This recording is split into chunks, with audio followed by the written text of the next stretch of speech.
Hello everyone. So today we are going to study about trial and error theory of learning. तो देखते हैं क्या है इसमें.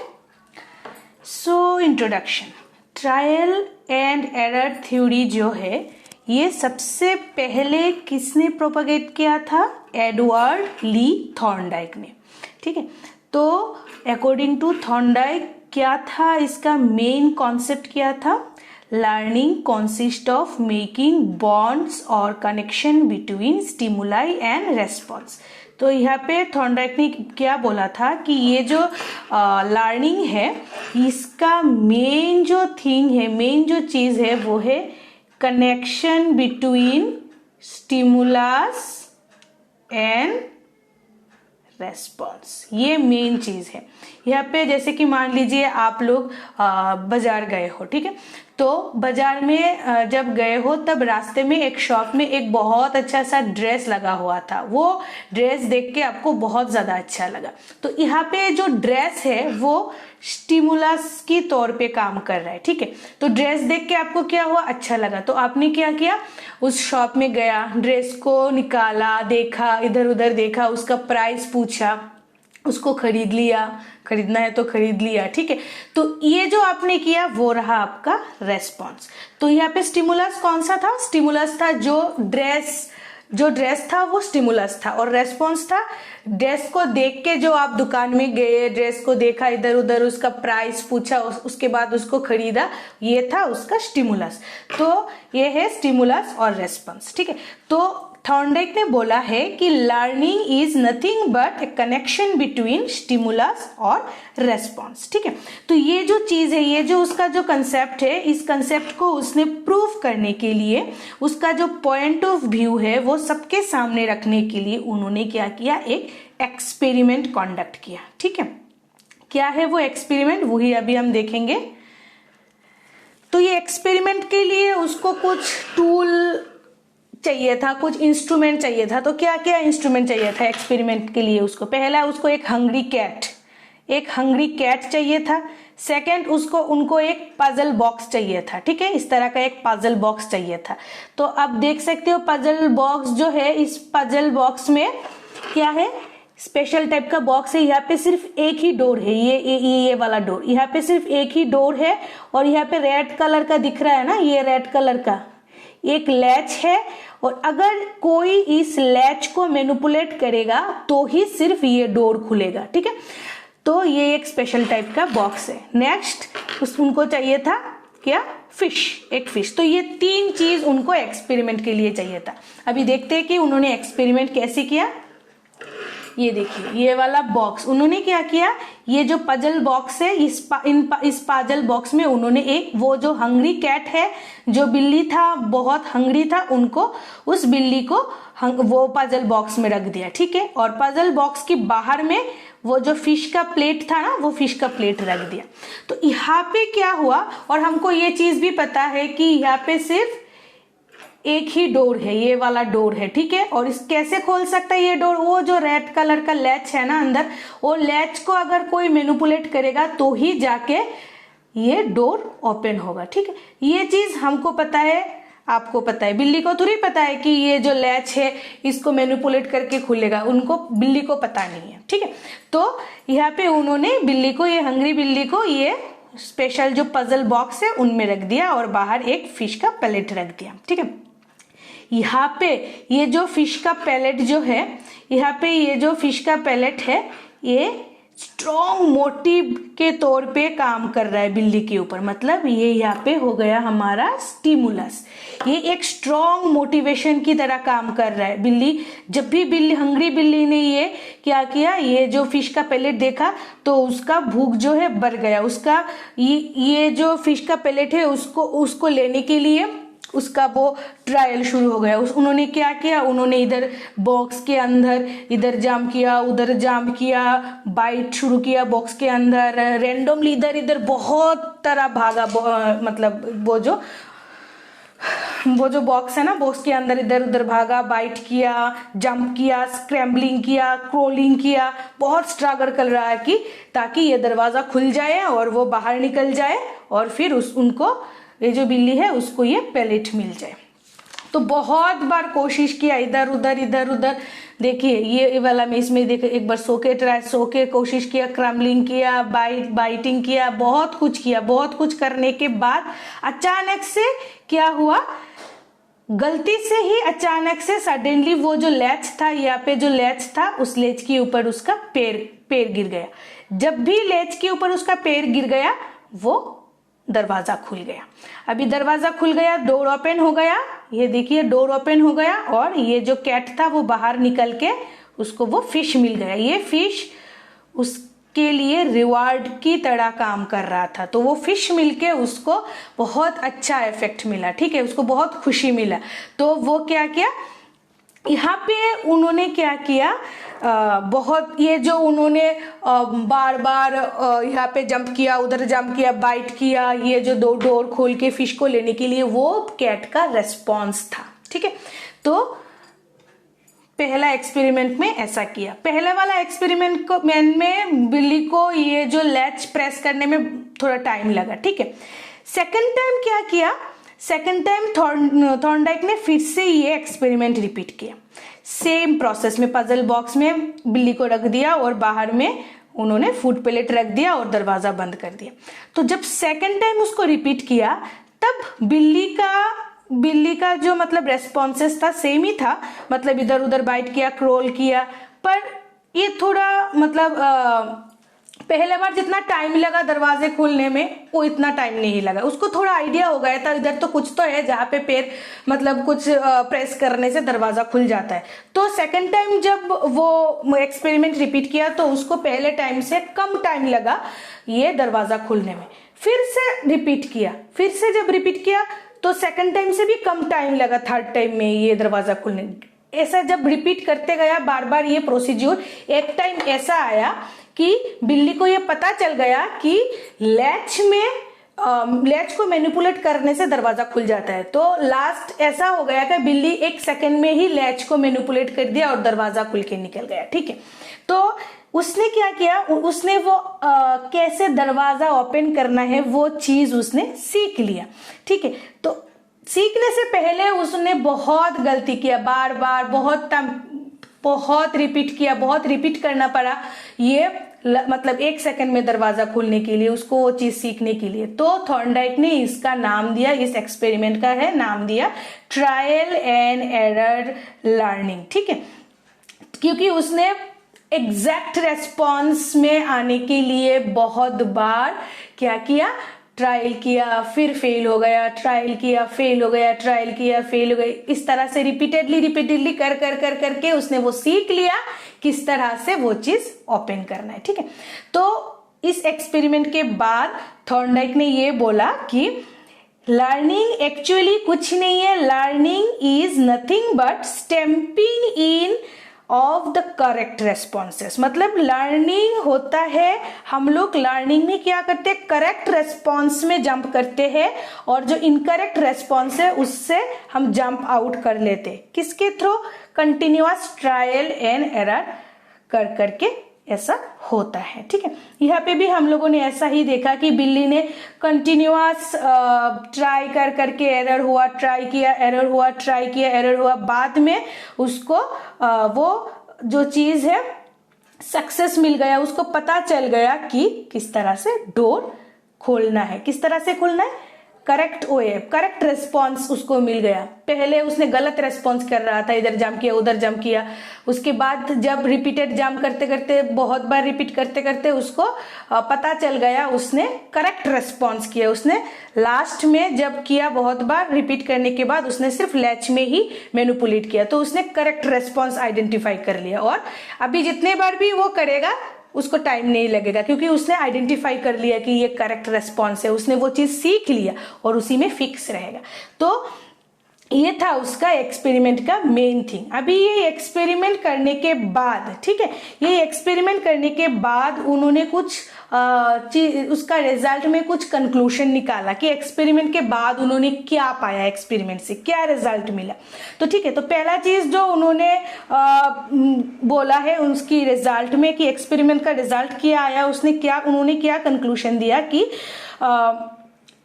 ये कुछ कंपोनेंट होता है, कुछ ऐसा एलिमेंट है जो हमारा लर्निंग प्रोसेस में इन्वॉल्व होता है। क्या कंपोनेंट? जैसे कि हमारा ड्राइव, हमारा खुद का गोल, खुद कोई चीज सीखने के लिए कुछ बैरियर आता है। हर कुछ चीज सीखने के लिए रास्ते पे बहुत सारा बैरियर आता है, ठीक है।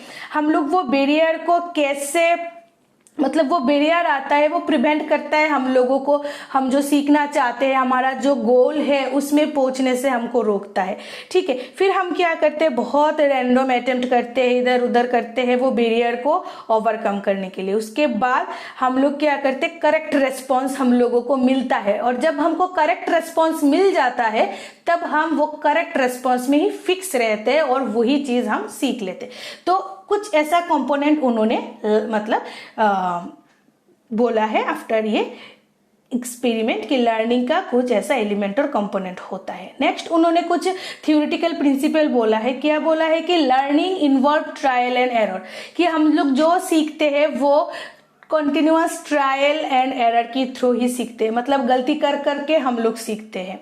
नेक्स्ट उन्होंने बोला है कि learning is the result of formation of connection, मतलब वो पहले भी बोला है कि लर्निंग जो होता है वो एक कनेक्शन होता है हमारा स्टिमुलस और रेस्पॉन्स के बीच। नेक्स्ट जो उन्होंने बोला है कि learning is improvement in performance, learning मतलब हमारा परफॉर्मेंस जो है उसका इम्प्रूवमेंट होने को उन्होंने लर्निंग बोला। और लास्ट चीज उन्होंने जो रिजल्ट में दिया है, जो कंक्लूड किया है, उसका उनका जो एक्सपेरिमेंट था उसमें जो निकल के आया है वो है लॉस ऑफ लर्निंग। बहुत ज्यादा इंपॉर्टेंट है ये लॉस ऑफ लर्निंग, ठीक है।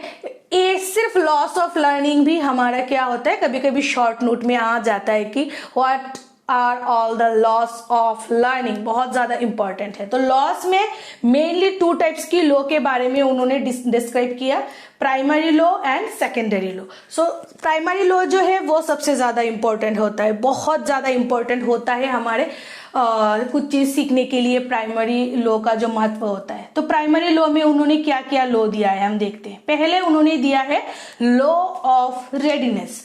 लॉ ऑफ रेडीनेस मतलब जब हम कुछ सीखने जाते हैं तो हमको हर तरह से रेडी होना है। रेडी मतलब हमको हर डोमेन में रेडी होना है। हमको जैसे हमको फिजिकली भी रेडी होना है, हमको कॉग्निटिवली रेडी होना है, हमको सोशली रेडी होना है, और हमको इमोशनली या तो फिर मेंटली भी रेडी होना है। हमको ये चारों डोमेन में ही रेडी होना है अगर हम कुछ चीज इफेक्टिवली सीखना चाहते हैं। तो अभी क्या है, ये चारों डोमेन हम देखते हैं।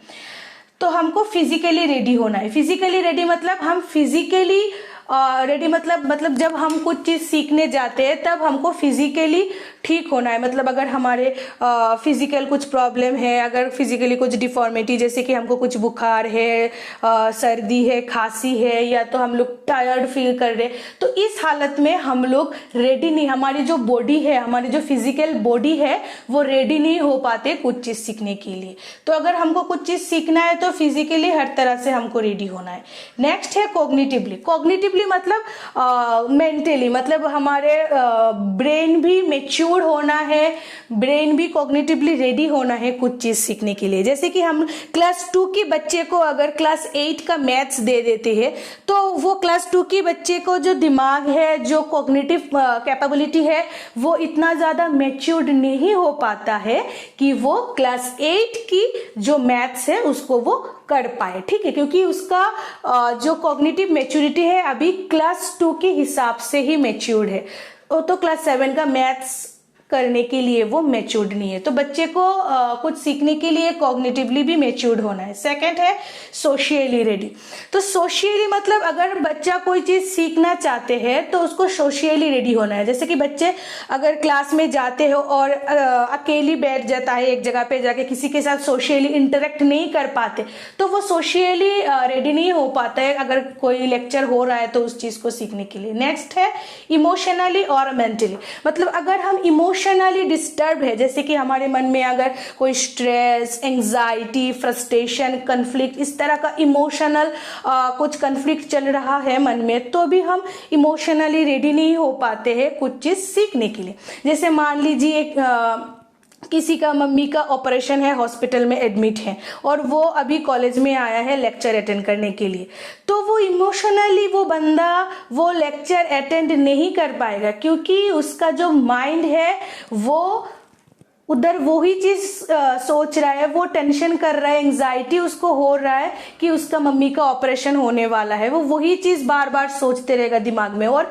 स्ट्रेस होता रहेगा, टेंशन फील करेगा और वो मतलब मेंटली और इमोशनली रेडी नहीं हो पाएगा कि वो लेक्चर अटेंड कर पाए। तो इस तरह से अगर हमको कुछ चीज सीखना है तो हमको फिजिकली, कॉग्निटिवली, सोशियली और इमोशनली ये चारों मतलब डोमेन में हमको इक्वली रेडी होना है। ठीक है, नेक्स्ट जो प्राइमरी लॉ है वो है लॉ ऑफ इफेक्ट। अभी लॉ ऑफ इफेक्ट क्या है? लॉ ऑफ इफेक्ट मतलब अगर हम लोग कोई काम करते हैं, ठीक है, अगर हम लोग कोई काम करते हैं तो उसका इफेक्ट हमारे ऊपर कैसा होता है। अगर पॉजिटिव इफेक्ट आ रहा है उस काम का तो वो चीज हम दोबारा करेंगे, हमको खुशी मिलेगा और हम दोबारा करेंगे। अगर वही काम का इफेक्ट जो है हमारे ऊपर नेगेटिवली आ रहा है, हम लोगों को अच्छा नहीं लग रहा है, हम पेन फील कर रहे हैं उससे, तो हम वो चीज दोबारा कभी रिपीट नहीं करेंगे। तो लॉ ऑफ इफेक्ट यही बोल रहा है कि इफेक्ट दो तरह का होता है, एक पॉजिटिव और दूसरा है नेगेटिव। तो पॉजिटिव को हम लोग बोलते हैं रिवार्ड और रीइंफोर्समेंट, और नेगेटिव को बोलते हैं पनिशमेंट। तो अगर आप कोई चीज करते हो और आपको खुशी मिलता है तो वो चीज आप बार बार रिपीट करोगे, इसको हम रिवार्ड बोलते हैं। अगर आप लोग कोई चीज करते हो और उससे आपको खुशी नहीं मिलता, दुख मिलता है, अच्छा नहीं लगता, तो वो चीज आप लोग दोबारा नहीं करोगे।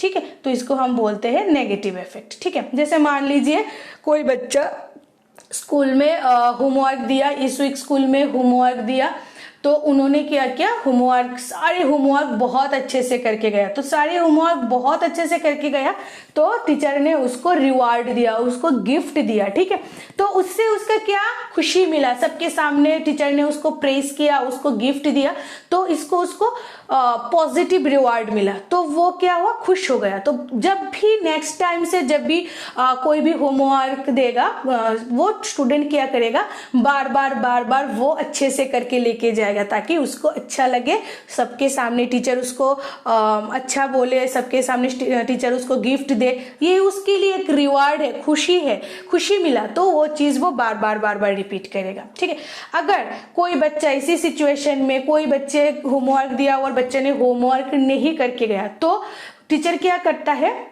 बच्चे को पनिशमेंट देता है। ठीक है, उसको डांटता है, ठीक है, उसको पनिशमेंट देता है कि उसका छुट्टी कैंसिल हो जाएगा, जो भी है पनिशमेंट देता है। तो बच्चे को क्या होता है, वो चीज से उसको दुख लगता है, पेन लगता है कि सब छुट्टी में जा रहा है, घूमने जा रहा है और उसको छुट्टी नहीं मिला, घूमने नहीं जा पाया, तो उसके लिए एक पेनफुल सिचुएशन है। तो नेक्स्ट टाइम जब भी टीचर उसको क्लास में कोई भी होमवर्क देगा, तब वो होमवर्क करेगा, क्योंकि अगर वो होमवर्क नहीं करेगा तो उसको पनिशमेंट मिलेगा, वो बाहर नहीं जा सकते। तो वो ये जो उसने गलत चीज किया था होमवर्क नहीं करके, वो यहाँ पे क्या करेगा, नहीं करेगा दोबारा। ठीक है, वो यहाँ पे बंद कर देगा, रिपीट नहीं करेगा वो गलत चीज, वो फिर होमवर्क करना शुरू कर देगा। ठीक है, तो ये हो गया लॉ ऑफ इफेक्ट। मतलब अगर कोई चीज हमको अच्छा लगता है तो हम बार बार रिपीट करेंगे, अगर वो चीज हमको बुरा लगता है तो वो चीज हम रिपीट नहीं करेंगे। नेक्स्ट लॉ है लॉ ऑफ एक्सरसाइज।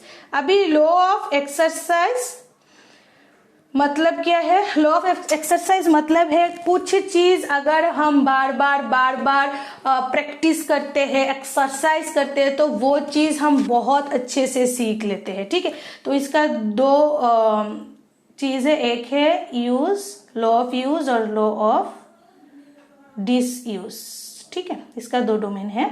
तो लॉ ऑफ एक्सरसाइज का, तो लॉ ऑफ यूज क्या बोलते हैं, अगर कोई चीज हम कंटिन्यूअसली प्रैक्टिस कर रहे, यूज कर रहे, हमारी यूज में है, तो वो चीज हम बहुत अच्छे से सीख सकते हैं। अगर कोई चीज हम यूज नहीं कर रहे, बहुत दिन हो गया प्रैक्टिस नहीं कर रहे, यूज नहीं कर रहे, तो वो चीज ना हम भूल जाते हैं, सीख नहीं पाते अच्छी तरह से।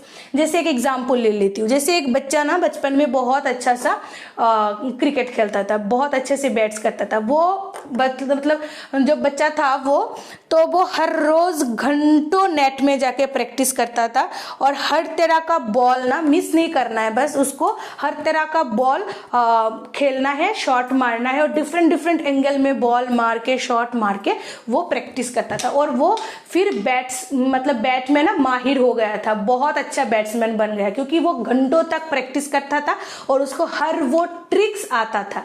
ठीक है, तो ये बहुत अच्छा सीख गया था उसके बाद वो बैट करना। ठीक है, तो ये जो है ये कैसे हुआ, लॉ ऑफ यूज की वजह से। ठीक है, वो कंटिन्यूअस प्रैक्टिस में था, कंटिन्यूअस यूज कर रहा था वो क्रिकेट बैट करना, तो उसको वो चीज बहुत अच्छा सीख गया।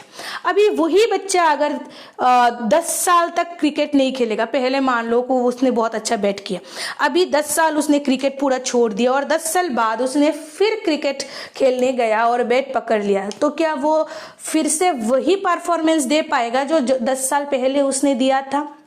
बिल्कुल नहीं, क्योंकि उसका अभी डिसयूज हो गया, वो सारा चीज अभी सेम तरह से वो नहीं कर पाएगा, क्योंकि वो अभी बहुत दिन से प्रैक्टिस नहीं हो रहा था, तो वो बॉल मिस करेगा, थोड़ा भूल जाएगा किस तरह से, वो प्रैक्टिस ही नहीं रहेगा, वो बैट्स ही नहीं कर पाएगा वो इतने अच्छे से, क्योंकि बहुत दिन से वो उसका गैप हो गया और वो चीज वो भूल गया। तो वही बोल रहा है लॉ ऑफ एक्सरसाइज कि अगर हम लोग कोई चीज बार बार यूज करते हैं तो वो चीज हम अच्छे से सीख पाते हैं, और अगर हम लोग यूज नहीं करते हैं तो वो चीज हम भूल जाते। सो ये जो 3 लॉ है ये बहुत ज्यादा इंपॉर्टेंट है। ये 3 प्राइमरी लॉ थॉर्नडाइक ने दिया था उसकी एक्सपेरिमेंट के बाद। कुछ सेकेंडरी लॉज भी दिया था, जैसे सेकेंडरी लॉज में जैसे कि है law of primacy. Law of primacy में उन्होंने बोला कि जिंदगी में पहला जो चीज हम करते हैं, प्राइमेसी, पहला चीज, पहला दिन हमारा स्कूल का पहला दिन, पहला बैट्स, हमारा पहला कुछ गाना जो सीखते हैं, पहला राइम्स जो हम सीखते हैं, जिंदगी में जो चीज हम पहले बार सीखते हैं ना, वो हमको हमेशा अच्छे से सीखते हैं, बहुत अच्छे से याद रहते हैं। सेकंड उन्होंने जो लॉ दिया है सेकेंडरी लॉज में, वो है लॉ ऑफ रिसेंसी। इस लॉ ऑफ रिसेंसी में उन्होंने बोला है कि जो चीज हम रिसेंटली सीखते हैं ना, तो उस चीज में ना जो स्टिमुलस और रेस्पॉन्स के बीच जो कनेक्शन है वो बहुत अच्छे से मेंटेन रहता है, बॉन्ड रहता है। ठीक है, अगर मान लीजिए 5 दिन पहले कुछ चीज सीखा आपने, वो चीज आपको ज्यादा अच्छे से याद रहेगा। और मान लीजिए 1 साल पहले कुछ चीज सीखा था, उसके कंपेयर अगर हम लोग करेंगे कि 10 दिन पहले हमने जो चीज सीखा था, तो कौन सा ज्यादा अच्छा रहेगा, कौन सा ज्यादा आप अच्छे से बोल पाओगे? जो 10 दिन पहले सीखा वही वाला ना, क्योंकि वो आपने रिसेंटली सीखा है, उसका जो स्टिमुलस और रेस्पॉन्स के बीच जो कनेक्शन था वो अभी भी ताजा है। ठीक है, तो जो चीज रिसेंटली हम सीखते हैं ना, वो चीज हम ज्यादा अच्छे से सीख पाते हैं, याद रहता है। थर्ड लॉ बोला है उन्होंने लॉ ऑफ एटीट्यूड, मतलब किसी चीज को सीखने के लिए उसके प्रति जो हमारा एटीट्यूड होता है, वो एटीट्यूड बहुत ज्यादा मायने रखते हैं, हम उस चीज को कितना अच्छे से सीखेंगे। अगर किसी चीज के प्रति हमारा पॉजिटिव एटीट्यूड रहते हैं तो हम बहुत अच्छे से सीख पाते हैं वो चीज, और अगर नेगेटिव एटीट्यूड रहते हैं तो वो चीज हम इतने अच्छे से नहीं सीख पाते।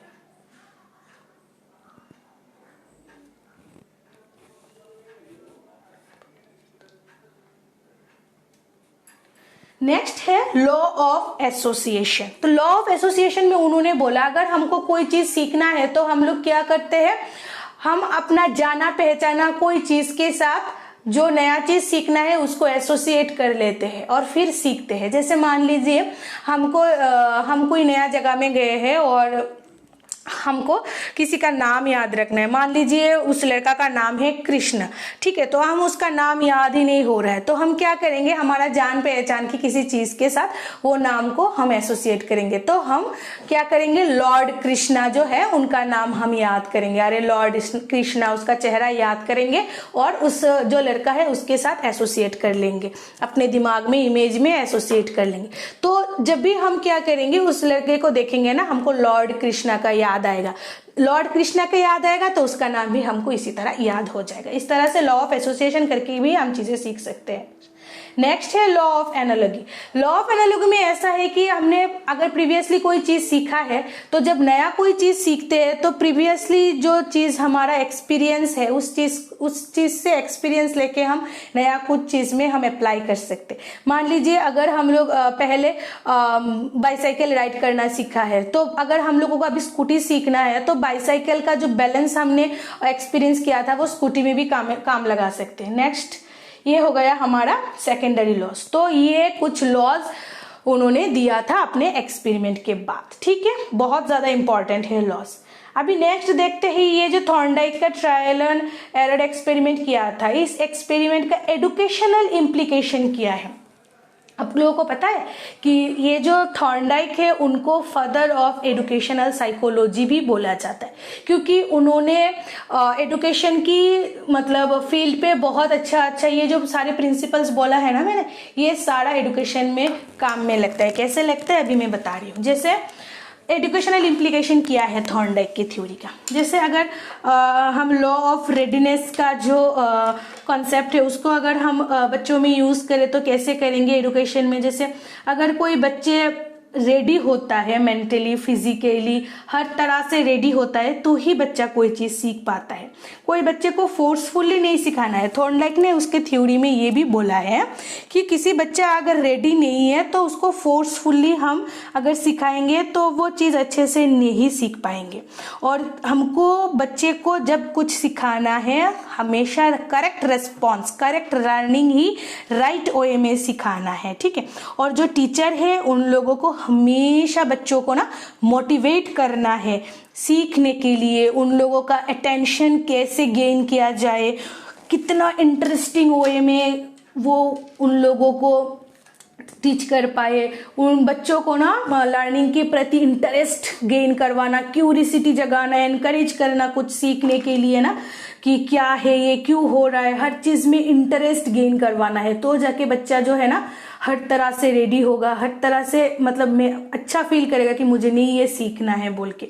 तो ये हमारा एक एडुकेशनल इम्प्लीकेशन है। सेकंड जो एडुकेशनल इम्प्लीकेशन है वो लॉ ऑफ प्रैक्टिस के ऊपर डिपेंड है। जैसे उन्होंने ये बोला है कि जितना ज्यादा हम कोई कुछ चीज को प्रैक्टिस करेंगे उतना ज्यादा हम वो चीज अच्छे से सीख पाएंगे। जैसे टीचर क्या करते हैं, बच्चे को अगर कुछ चीज सिखाते हैं तो थोड़ी ऐसे छोड़ देते नहीं ना।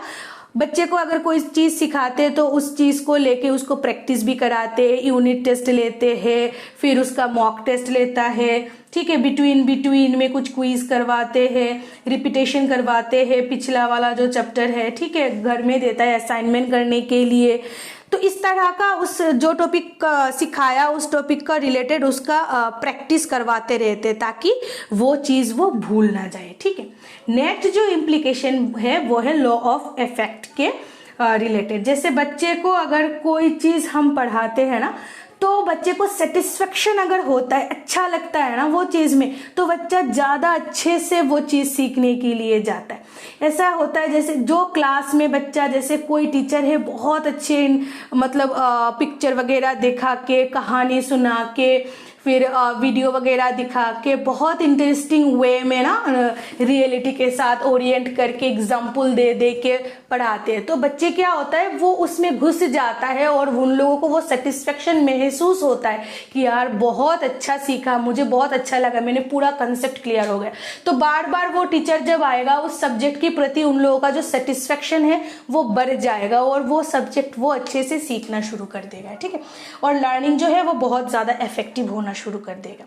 नेक्स्ट जो इम्प्लीकेशन है वो उन्होंने बोला है कि जब भी हम बच्चों को कुछ सिखाते हैं बच्चे को हमेशा स्पून फीड नहीं करना है, मतलब बच्चे को इंडिपेंडेंटली छोड़ देना है, कुछ काम उन लोगों को करने के लिए टास्क दे देना है कि हर चीज हमको स्पून फीडिंग नहीं करवाना है, कुछ टास्क उन लोगों को दे देना है जो लोग इंडिपेंडेंटली कर पाए, ठीक है। वो लोग क्या करेगी, पहले बार में शायद नहीं कर पाए ये, ठीक है, वो लोग अपने तरीके तरीके से डिफरेंट डिफरेंट OA में इसका सॉल्यूशन ढूंढेगा, डिफरेंट डिफरेंट तरीका से करेगा, उसके बाद सॉल्यूशन निकलेगा। तो यहाँ पे जो क्या होता है, इतना बार जो वो ट्राई करता है, फेल करता है, ट्राई करता है, फेल करता है, तो उसका ना लास्ट में जब वो कंक्लूजन में पहुंचता है, जो करेक्ट सॉल्यूशन में जब पहुंचता है ना, तो उसका जो स्टिमुलस और कनेक्शन के स्टिमुलस और रेस्पॉन्स के बीच जो कनेक्शन था ना, वो बहुत ज़्यादा मतलब बहुत बॉन्ड जो है वो बहुत ज़्यादा स्ट्रांग हो जाता है और वो बहुत अच्छे से वो चीज़ सीख पाते हैं। तो ये था कुछ एजुकेशनल इम्प्लीकेशन थॉर्नडाइक के थ्योरी के बारे में। अगर इन जनरल हम बोलते हैं कि थॉर्नडाइक का थ्योरी जो है वो मेनली ये बोलता है कि लर्निंग जो है हमेशा गोल ओरिएंटेड और पर्पसफुल ही होना चाहिए। हम जो भी सीखते हैं ना, अगर इसका कोई पर्पस नहीं होता, कोई गोल नहीं होता है, वे हम करते रहते हैं, तो वो चीज़ इतना इफेक्टिव नहीं होता। अगर हमारे दिमाग में कुछ पर्पस है कि गोल है कि हम इसलिए वो चीज़ सीख रहे हैं, ठीक है, हम इसीलिए नर्सिंग कर रहे हैं क्योंकि हमको बहुत बड़ा होना है, हमको जॉब मिलना है और बहुत अच्छे नर्सिंग टीचर होना है, रिसर्च करना है, जो भी है। अगर एक गोल होता है ना, तो वो चीज़ हम बहुत अच्छे से सीख पाते हैं। और उन्होंने ये भी बोला है कि लर्निंग जो है उसका मेन इम्पोर्टेंस क्या है। उन्होंने अपनी थ्योरी में ये भी बोला है कि जो लर्निंग है उसका मेन इम्पोर्टेंस है मतलब मोटिवेशन, रिवार्ड, प्रैक्टिस, ठीक है, ये बहुत ज़्यादा इम्पॉर्टेंट है लर्निंग प्रोसेस में, ठीक है। जो उन्होंने अपना थ्योरी में ये भी कंक्लूड किया है कि सीखने के लिए, कोई चीज़ सीखने के लिए, लर्निंग करने के लिए हमारा खुद का मोटिवेशन, प्रैक्टिस, रेडीनेस होना, ये सारा चीज़ बहुत ज़्यादा इम्पॉर्टेंट होता है लर्निंग प्रोसेस में, है ना। इंटरेस्टिंग बहुत सारा। तो हम लोग, आप लोग सब ये यूज़ करते होंगे अपने लाइफ में, अपने बच्चों को देखते होंगे करने हुए, आसपास छोटे भाई बहन बच्चे को देखते होंगे करने के लिए। तो ये था trial and error theory of learning. I hope आप सबको वो मतलब समझ में आ गया होगा। तो आज हमने लर्निंग एंड एरर थ्योरी पढ़ा है, जिसको एडवर्ड ली थॉर्नडाइक ने सबसे पहले प्रोपोगेटेड किया था और उन्होंने एक बिल्ली के ऊपर एक्सपेरिमेंट करके ये प्रूफ किया था। उन्होंने इस लॉ के बाद, एक्सपेरिमेंट के बाद जो मेन चीज़ दिया था, तो कुछ लॉज दिए थे, प्राइमरी लॉज और सेकेंडरी लॉज, जो कि बहुत ज़्यादा इंपॉर्टेंट है और एग्जाम में भी बहुत बार पूछते हैं ये लॉज जो है, ठीक है। और इसका एजुकेशनल इम्प्लीकेशन क्या है वो भी हम लोगों ने जाना। आई होप आप सबको समझ में आ गया होगा। तो आप लोग कमेंट सेक्शन में मुझे लिख सकते हैं कि सेकेंडरीज जो लॉ है, इस सेकेंडरी लॉ क्या क्या था। Thank you.